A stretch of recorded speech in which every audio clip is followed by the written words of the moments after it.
Policy Committee at 3:32 p.m. On our agenda today, we will be discussing policy ILA, test integrity, and getting an update presentation on policy EBCD so that the community knows where we stand with that. If you are intended on coming for public comment, it will probably not take us all the way until 5 to get there. So we will start with public comment as soon as our presentations have culminated. So with that, are you up? Okay. I don't know if you have to move to the table if you're presenting and the person, but I'm just going to introduce it, and then I'm going to have members of the team actually cover the presentation. And for the record, you are. Good afternoon, everyone. I'm Teresa Jones. I serve as the Chief Achievement and Accountability Officer here at City Schools. For this first presentation, I'm inviting to the table Ms. Carol Wilson, our Director of Student Assessments, and Mr. Daryl Smith. He's one of our test integrity specialists. What we're going to do this afternoon is basically provide for the board and the public a proposed set of revisions to the current test integrity policy. We'll be able to share with you the work to date around that. We will continue to get feedback as we go through the reader process in order to have this updated policy approved by the board in the upcoming months. So with that, I will turn it over to Mr. Smith. Good afternoon.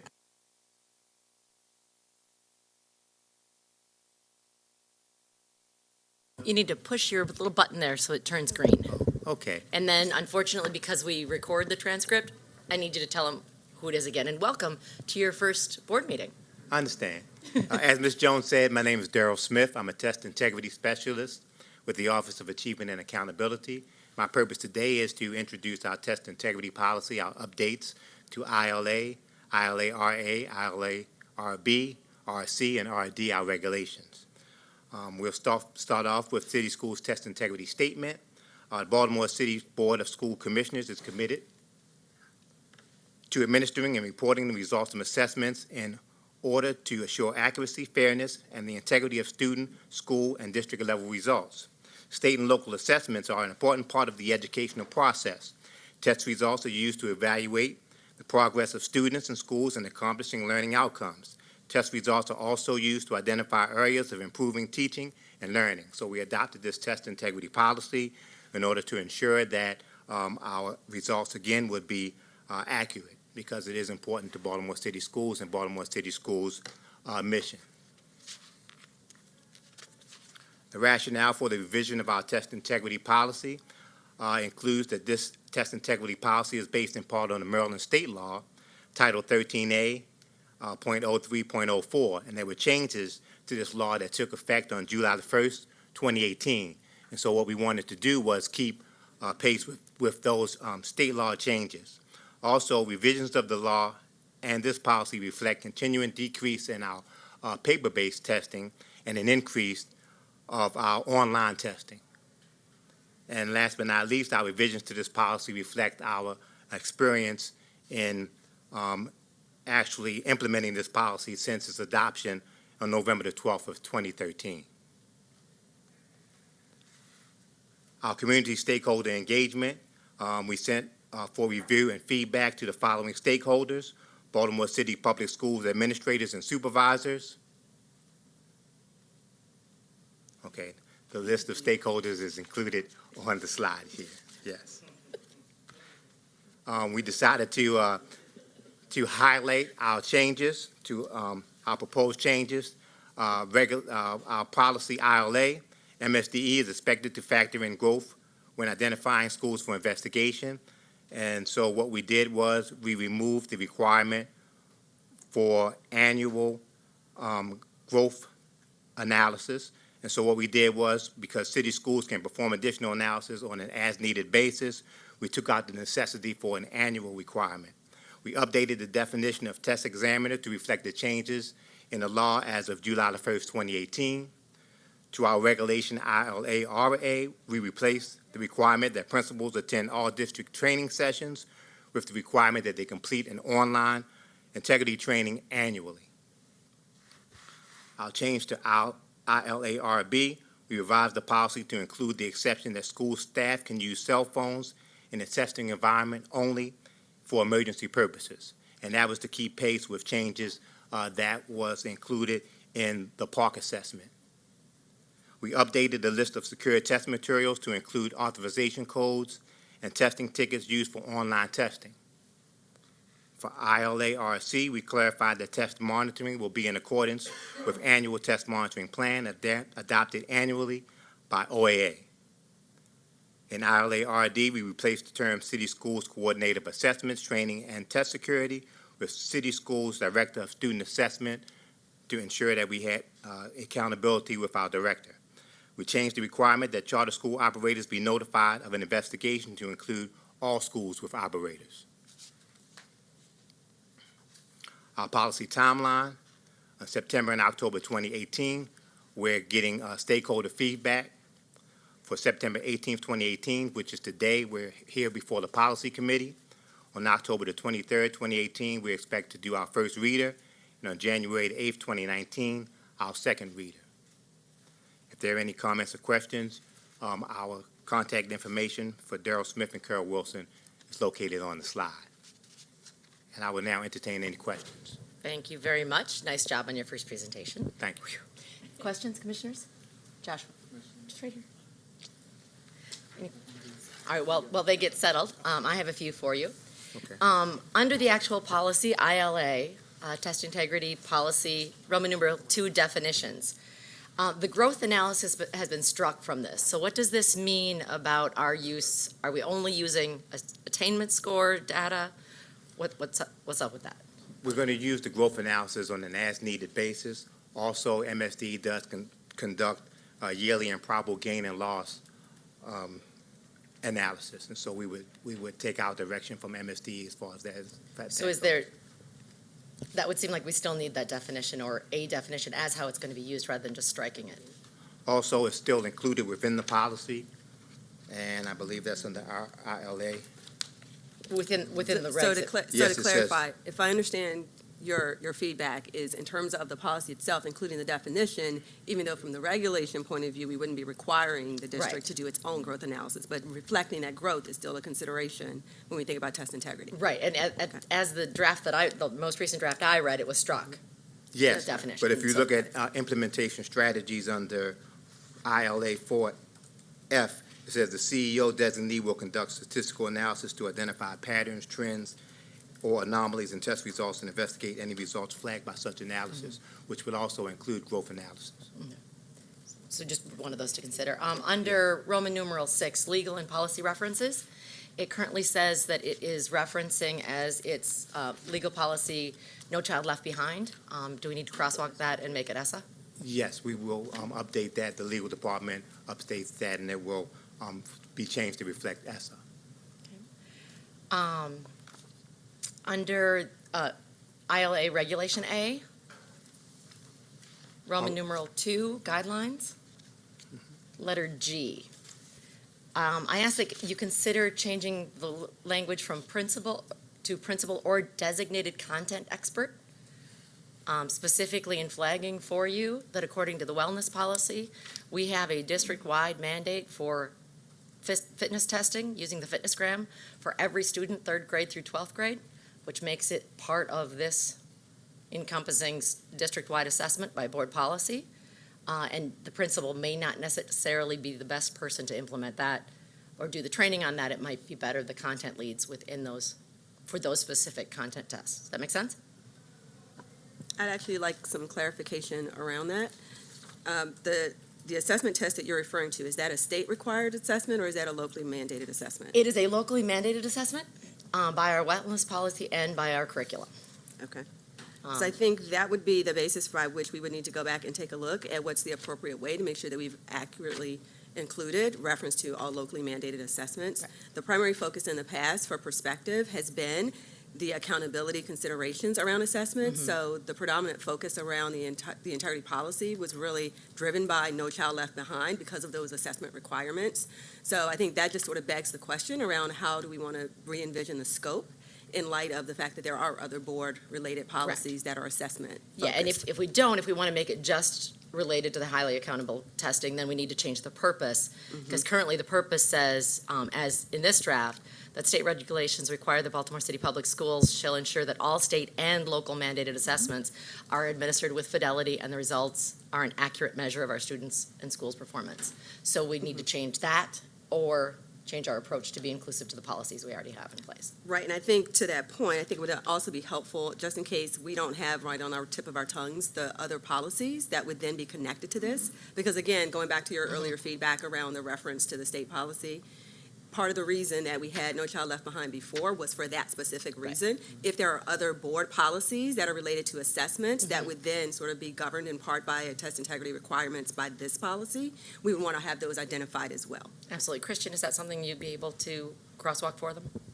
Thank you. All right. Other questions, commissioners? Welcome to the table, Commissioner Huynh. That's all of my questions for you. All right, All right, so thank you very much. Appreciate Thank you. it. and thank you. We appreciate the comments and the insight. Absolutely. Policy EBCD. Are you? oh.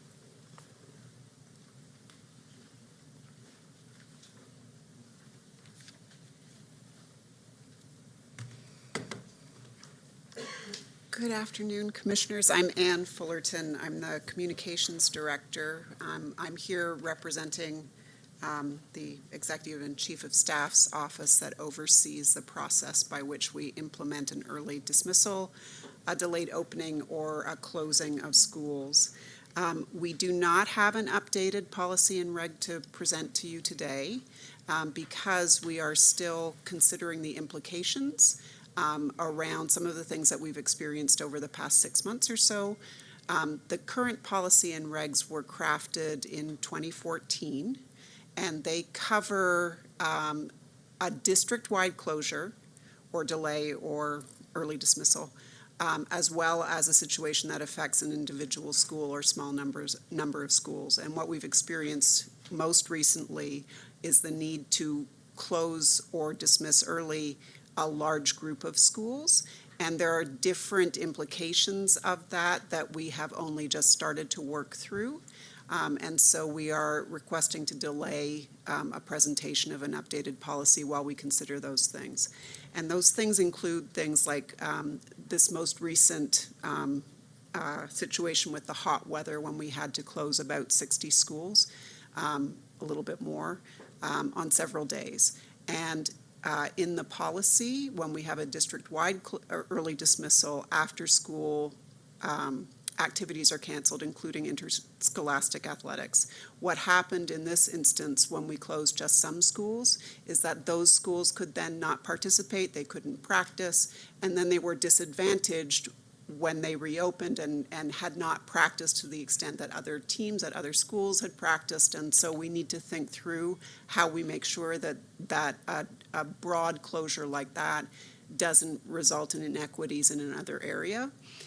The other thing that's happened too is that our Food and Nutrition Services Department has ramped up and become much more flexible to respond quickly to these situations, so that, for example, they have asked whether we can change the regs so that instead of saying if we delay opening district-wide, there will not be breakfast service, they want to provide breakfast service. So there are various things logistics of that and implementation of that we need to work through before we're ready to present an updated policy and reg to you. That all makes perfect sense. I think being conscientious about these decisions matters. Could you, though, in case someone tuned in to this policy update to find out what's the general practice on cold and what's the general practice on heat? So on the website, we do have a page that outlines the guidelines that we're at present using to make those decisions about temperature thresholds. Reaching a certain temperature by a certain time in the day, or as we get closer to the winter, if conditions in schools are, reach a certain low temperature for not opening or for dismissing early, and how that reporting happens and how notifications happen, that has been added to the website. And we also just last weekend added a list of air conditioning status at all schools. We are certainly tuned into the fact that, we're heading into the cold season and not the hot season. We are not anticipating we hope, the frigid weather that we had in February, last January, I mean, but we are preparing for it. We will make sure that the guidelines about decision-making around cold temperatures is elevated as we get closer into that season and shared widely with families before the need is upon us.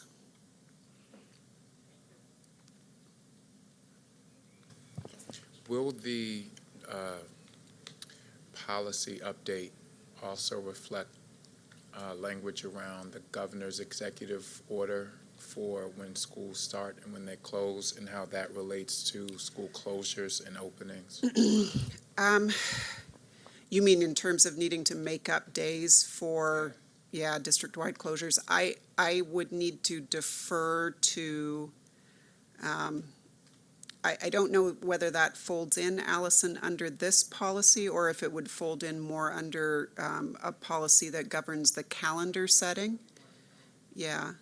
The current scope of the policy is more related to emergencies. If we, and procedure, like under what circumstances do we close a school or all of the schools or group of schools for an emergency or unanticipated situation, rather than scheduling out the actual closures in the routine calendar.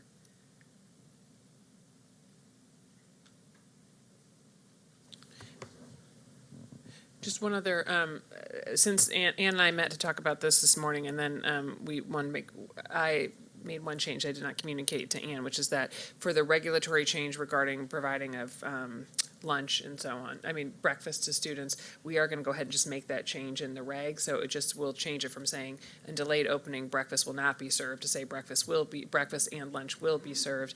And then also the other thing is that it's also going to indicate that when there is an individual school affected by a school closing, that a student can go be fed at any other school that's open.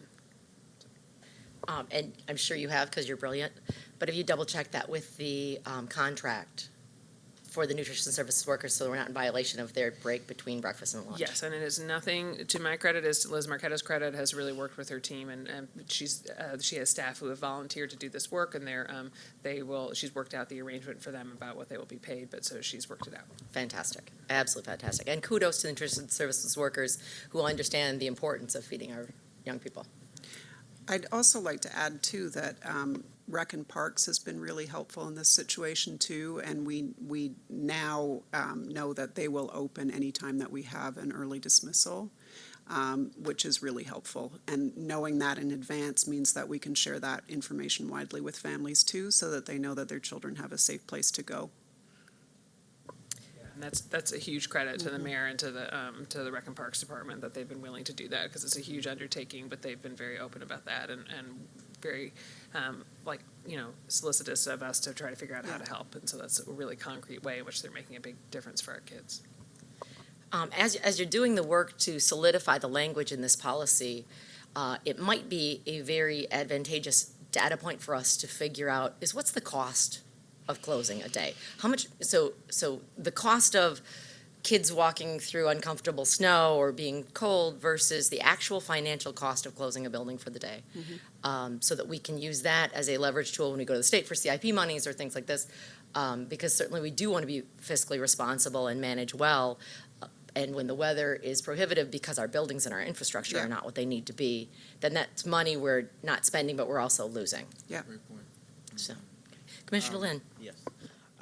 Going back to what you said earlier regarding the closing, about the disadvantages about teams and sports, I'm interested to see how this plays out, because if we are closing a school, I'm pretty sure it's because of extreme circumstances where we have to close them, and I just want to see how you guys would approach that situation regarding whatever you guys are doing about letting people play sports even though we had to close school, or however you go about that. So I'm really interested to see where your heads are about that.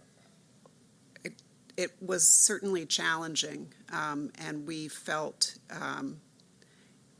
ultimately, students who really care about, who are at school and passionate about the sport they're playing, who were put in a very difficult position. I know that some of the schools held their practices that week at 6 a.m, anticipating that we would close early So they had the kids on the field at 6 in the morning. I know at least at Edmondson West Side, that's what they did, and a few other schools as well. So we'll certainly try to think through all of the possibilities, but I think the commitment is to ensure that all kids have equitable access and are not disadvantaged in their athletic activities. Yeah, I was going to say that it was a real challenge this year, and it is a thorny issue to solve. To your point, because there's such a large number of schools that don't have access, and the window for many sports teams in which they have to get their contests in is small, and so if they're missing games, and a lot of times there were situations where one team was open, the other team was not open, and so then what do you do in that situation? Does the contest still happen? Or even if it's two schools that are closed, if they're not holding that contest because we're canceling afternoon activities, then they may not get their contest in order to meet the standards for playoffs and so on. So it's a significant challenge that impacts students, and as is closing schools early. So these are all challenges that we just have to try to figure out the best solution given the conditions that we're facing. All right, thank you very Thank you. much. Appreciate it. We will move on to public comment. If we have any sign up. Christian, do we have people signed up in advance? Unclear. All right. So what I'll do with the audience being as robust and large as it is simply open up the floor. But I'd also like to just shout out a little bit that we have a preschool teacher here for her very first time. And one of the things that I've been really motivated by is to try and figure out ways we can get our teachers and our students to come to policy meeting. So thank you for your investment. I'm guessing your colleague next to you is also a teacher. Nope. Okay, good. Off the hook. Okay. Former colleague. But anyway, I just want to personally thank you for being here and paving the way for your colleagues to join us. Shantae, would you like to join us?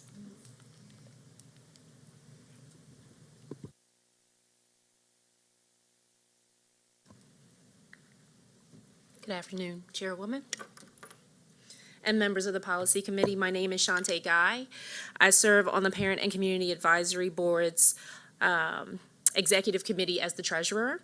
I am here today as a representative of the entire membership to formally make a request that policy BGA, policy definition, be raised as soon as reasonably possible during academic year 18-19 for review and modification to allow PCAB as the district's designated parent and community policy representatives to have an official seat on the policy committee and to influence policy priorities.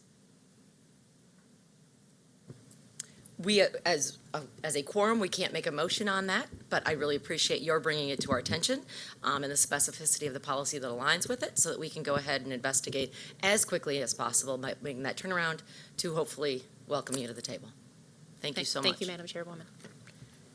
Anyone else care to address the board? Going once, twice. Good afternoon. I'm Deborah Knowles. I'm from Patterson High School.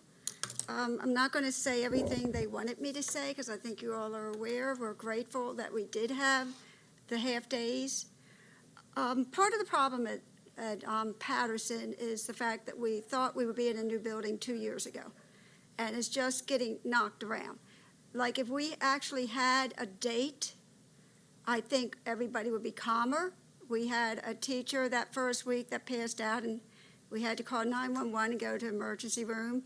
We had two students who have a history of seizures, but the heat did not help, and we had to take them to the emergency room.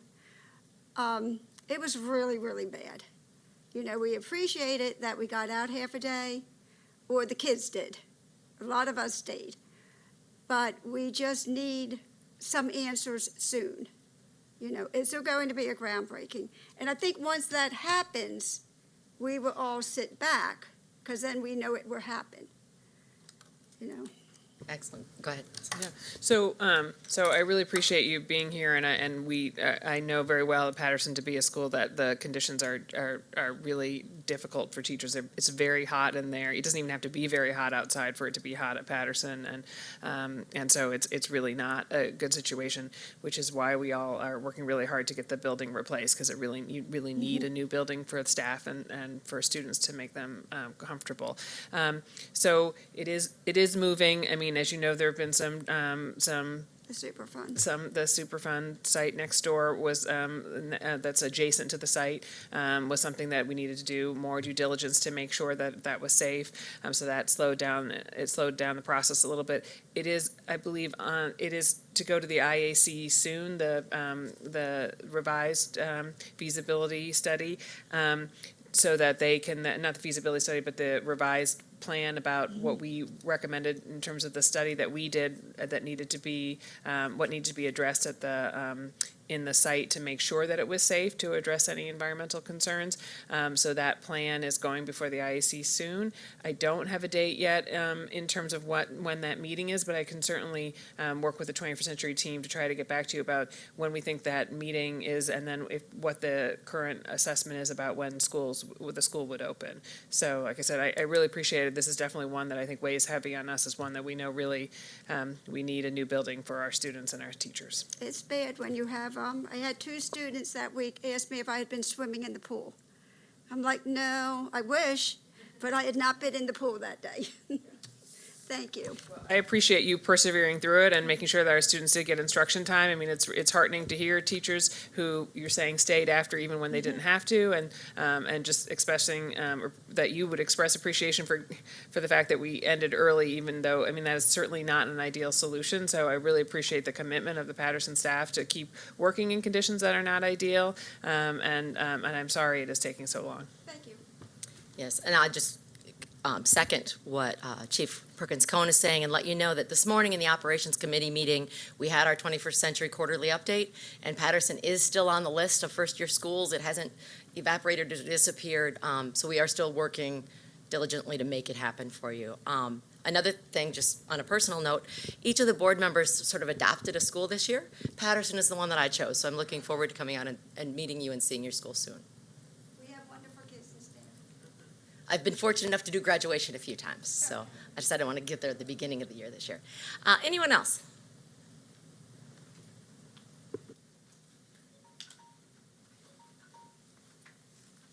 Hello, everyone. Amber Blair from Montebello, and I wasn't planning on doing this, but I'm going to go for it anyway. Our school was one of the ones that closed, and we're very glad that we did because it was gross, is the best word I can use. I have 2 air conditioning units in my classroom. They're way too small for my room, but it's all you can do with bars on your room. They were provided by me. My room was still 85 degrees because the rest of the building was still incredibly hot. I'm on the second to ground floor. It's kind of weird. You come up and we're on the first level, but there's 2 floors above me. I didn't go upstairs. I'm pregnant. If I would have had to teach upstairs, I probably would have had to miss school. It was very unhealthy, and I'm glad I had what I had in my room, but not everybody else was as lucky. So I'm glad that we did get to leave, although a lot of us did stay. We have a couple of air-conditioned rooms in our building that we can go to if we need to. But I've also been in a school. This was only my second year at the school. We had heat galore last year. We have so much heat. But I've been in schools where I've worn gloves and hats and coats and taught pre-K. And my kids wore hats and gloves and coats. Before that, I was in an expansion pre-K where I taught in a Head Start classroom. And we really need to think about adopting their standards for closing. If it's cold there, they close. And I can't remember if it's 65 degrees or 60 degrees, but there's no question about it. If they don't have that temperature that meets it, it's closed. It doesn't take 5 people to come out and check the temperatures. I know that they're allowed to check them at schools now and call them in.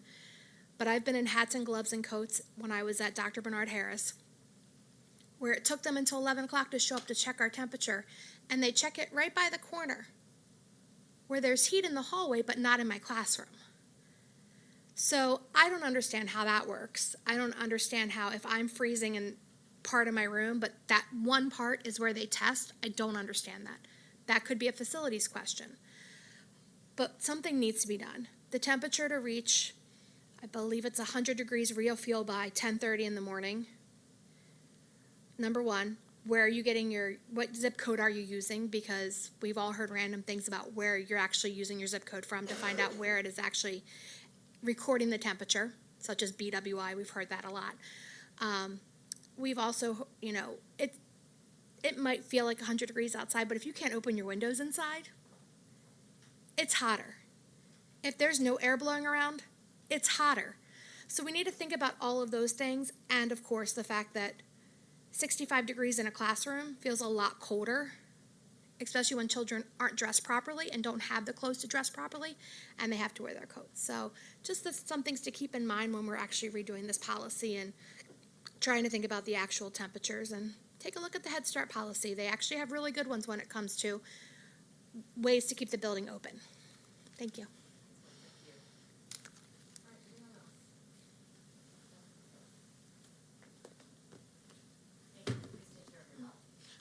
I will do my best.